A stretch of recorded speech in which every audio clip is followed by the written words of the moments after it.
कहावत है, बड़े बुजुर्ग कहते आए, मरे हुए को कितना घी प्यालो वो नहीं उठा करता।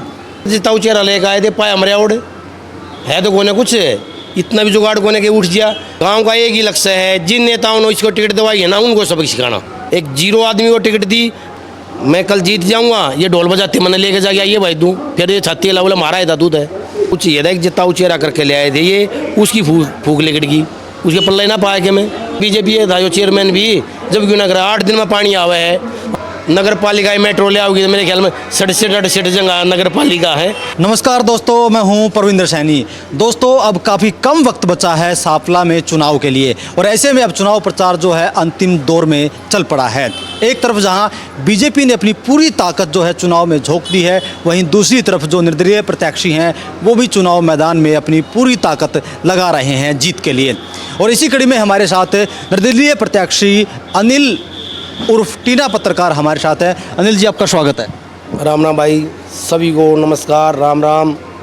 बताइए अनिल जी, मैंने देखा कि आप अकेले चुनाव प्रचार में जुटे हुए हैं और बीजेपी के पास पूरी फौज है, छोटे से लेकर मंत्री तक चुनाव प्रचार में जुटे हुए हैं, तो आप कैसे मुकाबला करेंगे? भाजपा को अपनी हार बिल्कुल साफ दिख चुकी है, उन्होंने साफ हो चुका है कि भाजपा प्रत्याशी बिल्कुल हार चुका है। एक कहावत है, बड़े बुजुर्ग कहते आए, मरे हुए को कितना घी प्यालो वो नहीं उठा करता। सुन लो बात, इतना जितना चेहरा लेकर आए थे पाया मरिया उड़ है तो कोने कुछ इतना भी जुगाड़ कोने के उठ गया। भाई साहब यह स्थिति बनी, कल पदाधिकारी बुला रखे थे, वार्डों में चाय पिलाने वाले आदमी नहीं पाए, सिफारिश करवाओ रिश्तेदारियाँ में तो भाई प्रभारी जी आ रहे आपके यहाँ चाय पीने, बोला भाई हमने माफ़ कर दे। गांव का एक ही लक्ष्य है, जिन नेताओं ने इसको टिकट दवाई है ना उनको सबक सिखाना। जिस तरीके से बीजेपी के पास लंबी फौज है, आप अकेले, तो क्या आप बीजेपी का मुकाबला कर पाएंगे? देखिए, भाईचारे से बड़ी कोई ताकत नहीं होती। और ये सापला की जनता है, या भी बहम काट दे, अगर ये कोई साम दाम दम दंड भेड़ की नीति अपनावे, ये बख्शती नहीं है सापला की जनता। इन्हें तो अच्छा कि पानी पियाया है, कोई एक कितने भी डरने वाली बात नहीं है भाई। मैं सापला की जनता से कहता हूँ, डट का मुकाबला करो, उन नेताओं को सबक सिखाओ जिन्होंने इनको टिकट दी। एक जीरो आदमी को टिकट दी, पता चला है 1% भी इलेक्शन नहीं उठ रहा उसका। बीजेपी नेता का बयान था कि हम जो चुनाव है वो जीत रहे हैं, श्याम दाम दंड भेद के साथ चुनाव जीतेंगे। मैंने बता दी, साम दाम दंड भेद किए करेंगे भाई, सब साफ सभी के आदमी रहते हैं यहाँ, कौन सा वो करता है, किसका गलत काम है, साफ सभी के साथ करते हैं काम, कोई दिक्कत नहीं है 1% की भी। क्या आपको पार्टी से बाहर का रास्ता दिखाया गया तो क्या इससे आपकी जो वोट हैं वो कम होगी? भाई मैंने आपको पहले ही बता दा, मैं पार्टी में था ही नहीं यार, मैं देखो सक्रिय सदस्य वो है ही नहीं ना, मैं कभी दरी बचाता दिखा, मैं तो पत्रकार रहूँगा। मैं कल जीत जाऊँगा, ये ढोल बजाते मैंने लेके जा गया ये भाई दूँ, फिर ये छाती अला बोला मारा है दूध है। और मैं नहीं कोई भी जिसकी बता दी, इन्होंने सिर्फ इन्हें जिताऊ चाहिए था, एक जिताऊ चेहरा करके ले आए थे ये, उसकी फूक लेकट गई, उसके पल्ले ना पाया कि मैं पल्ला पा जाता तो बीजेपी ने 44 के पारे में नेताओं गली ना घुमाने पड़ते कि जो गली में नेताओं घुमा रखी है, किसी भी कार्यकर्ता दी दे देते बिना आगे जीतती। और यह स्थिति है, 40 नेताओं की ड्यूटी लग रही है और कह रहे माननीय मुख्यमंत्री जी को बुला रहे, क्यों भाई डर गई, इन्हें बेरा कि भाई कौन हमारे पल्ले है। क्या अब ये लड़ाई नाक का सवाल बन चुकी है? नाक का सवाल है, सापले की जनता का सवाल है ये, सापले की जनता के सम्मान की लड़ाई है ये, कार्यकर्ताओं के सम्मान की लड़ाई है ये। और मैं तो कार्यकर्ताओं को फिर अपील करता हूँ, अगर आप में थोड़ा सा भी मान सम्मान बचा हो तो अपने उन नेताओं को सबक सिखा दो जिन्होंने तुम्हारे साथ धोखा किया है। भाई 20 साल हो लिया उन्हें दरी बचाते हैं, उन्हें क्या कसूर था उनका, उन्हें यो कसूर था, उन्हें पार्टी के लिए काम किया। अभी भी 100% कार्यकर्ता नाराज़ है, 100%। कोई 36 बिरादरी में तो सुन लो बात है, सब कह रहे भाई इन वोट नहीं देनी।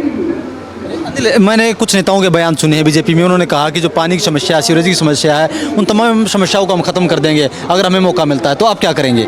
5 साल की जा रहे थे भाई ये, या बीजेपी था जो चेयरमैन भी जब क्यों ना करा 8 दिन में पानी आवा है, आज तो ये कहा हम पानी समस्या ठीक कर देंगे, गली बनवा देंगे, क्यों भाई पहला क्यों ना आए, झूठे वादे करके जागे, झूठी बात करके जागे और बनवा के, और ये नु चाहो कि हम झूठ जाट बोल गए, सापले जनता ने बैक आ गए और ये काम करा, ये कहना बैकाई में नहीं आओगी। पिछली बार बैक आगे थे कि ये वादे कर दिए, ये कर दे, फिर कि चले जा भाई, ये कोई बूझन भी आता होता है। थाने यहाँ कोई ऐसा प्रतिनिधि नहीं बैठा जो थाने में किसी आदमी की जरूरत पड़ गया, कोई बिजली घर में जरूरत पड़ गया, या किसी कह दिया कुछ लायक रही है बस के बताऊँ इन कार्यकर्ता जो लाग रही न रहने दे, मैं कह दूंगा फिर ये रोते आंडेंगे। बीजेपी सापला तक मेट्रो लेकर आएगी, आप क्या लेकर आएंगे अगर चुनाव जीतते हैं तो? भैया तो नगर पालिका मेट्रो ले आओगी तो मेरे ख्याल में 67-68 जगह नगर पालिका है। नगर पालिका का काम तो बिजली पानी की सुविधा के होना चाहिए था। मैनिफेस्टो में है ये। भाई कमाल ला कर दिया भाई। फिर ये पानी कौन पिया वो जो 8-8 दिन में नलके आने लग रहे। अरे डूब के मर जाना चाहिए तुम, ये बात भी इसी करो यार। ये मैं तो सापला की जनता थी फिर को इनके बात दे मत आओ भाई। ये खंबा नहीं गड्ढे आज थे 10 सालों लिए घोषणा हुए, यानी ये चेयरमैन बन गया तो खंबे काट देगा। भाई मन्ना माफ़ कर दो, रहने दो, इनके बकाव में मत आओ तुम। मैं कहूँगा फिर इनका छो उठेगा। इनके पल्ले नहीं है कुछ। झूठ ठा के तूफान और झूठ और बोल, एक भी सच्चाई बता दे। कोई नेता वादा करके गया हमने वो पूरा करा दिया। नांदल साहब ने कही थी कि अब 11,000 रुपये थी चौपाल के, मैं 2100 रुपये करा दूँगा कम्युनिटी सेंटर के।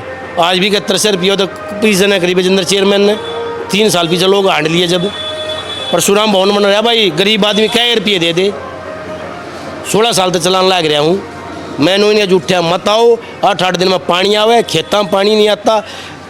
सरकार ठीक है पर इनकी सुनवाई तो कोई ना कोई सुनवाई करनिया ना, ये बात पहुँचानिया जो अड़के है। तो भाई तू रहने दे पत्रकार साहब, मैं कहूँगा ये रोते अंडा की। एक आपके बारे में एक अफवाह जो है लगातार फैलाई जा रही है कि टीने के पास जो है सिर्फ ब्राह्मण वोट बैंक और वोट बैंक नहीं है। मेरा काफिला देखिए आपने? देखा है मैंने। उसमें 36 बरादरी के लोग हैं, खाली ब्राह्मण नहीं है। बाजार देखो, लाइन पार का इलाका देखो, सूर्यनगर का देखो, कोजा क्षेत्र ही नहीं जहाँ के आदमी नहीं है मेरे पास। ये जनता प्यार है भाई। ये तो रोते क्या है यार। इन्हें जब भी हवा खुशकी इन्हें सारी बीजेपी तार दी के पाया जीरो। बोले बच्चे ताऊ चेहरा ले आए थे, पाया रहा चेहरा। ये वो खुद बीजेपी वाले बसता रहे हैं। मैंने यार क्या करा, हमारे जो बीजेपी नेताओं के फोन आवे, बोला दादा मान नहीं जा, दादा मान नहीं जा। क्यों भाई तुमने वोट तो टिकट देती आना ना देखा दादा जब ना बूझी तन है। तो भाई कुछ ना ये झूठ बोलने लग रहे है। मैं जनता दी कहूँ ये नेता सारे थारती झूठ है, ठगी करके जागे थारी अल्लाह इन तो बच जाओ। और बोलो आप जनता से अपील क्या करेंगे? एक मौका दे के देखो आप, उसके बाद आप बता दियो। चरा दिन 2 बजे भी अरे ये लोग ना मिलना भाई, ये तो सिस्टम के लोग हैं, ढूंढते रह जाओगे। ठीक ये पाओ कौन या 4 बजे जा, 4 बजे पीछे जाना तू वो खा दिन महीना हूँ टाइम नहीं वो जनता काम करेंगे। तो मेरी यह अपील है भाई, शरीफ आदमी ने वोट दो जो थारी सुनवाई करे, थारे बीच रहे। ये अड़ रहते भी कौन या, ये रहे हुए बार है। तो मेरी सापलाई जनता था पिलर इन ठग्गा के बीच में बताइयो भाई। ये किम्मा बका जाए बोला मेट्रो ले आवाएंगे तो भाई तू रहने दे। मैं भाई आप सारी जनता धन्यवाद करता हूँ बहुत बहुत। ठीक है ठगा रहे थोड़े बीच में उन तो बच जाओ। चलिए दोस्तों, कहीं ना कहीं जो सापला चुनाव है इस बार काफ़ी दिलचस्प हो चुका है और बड़े बड़े जो वादे हैं वो इस बार चुनाव में किए जा रहे हैं। अनिल जी हमसे बातचीत करने के लिए आपका बहुत बहुत धन्यवाद। बहुत बहुत धन्यवाद भाई।